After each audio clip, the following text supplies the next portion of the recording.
From flipping them around to reveal that insane amount to forgetting to cut one off your new outfit and having to yank it off, price tags can be super irritating. But what if they could be something beautiful? A junior at Mount Aloysius has found a way to make them just that by turning price tags into flowers. If Nate Wren had to choose between being inside or outside, he's choosing the latter every time. The outdoors have always been a huge part of my life, walking in nature, hiking, camping. And golfing. But whether he's hitting a hole-in-one on the green or pitching a tent in the woods, Nate says the fit has to be on par.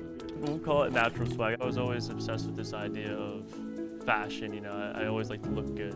So naturally, that meant going shopping. But one day in particular, while browsing, a tag would catch Nate's eye, and not because of the price. Their hang tag, they had like a piece of plastic and then like their tag. And I thought, wow, if you could really imagine how many pieces of plastic that is, times like all those brands, times all their products and everything, that's a lot of plastic.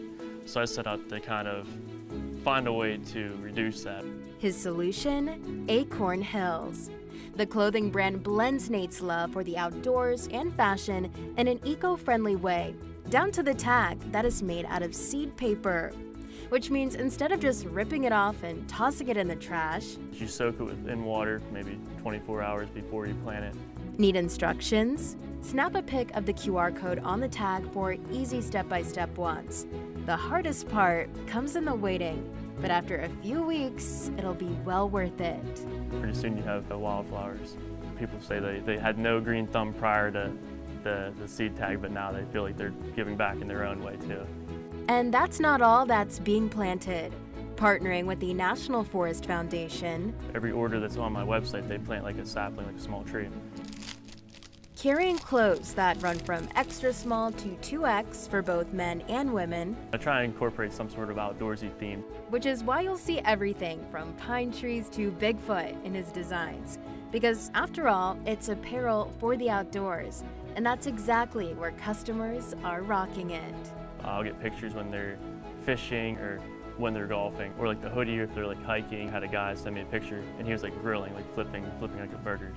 A vision come true. Like that's the best feeling.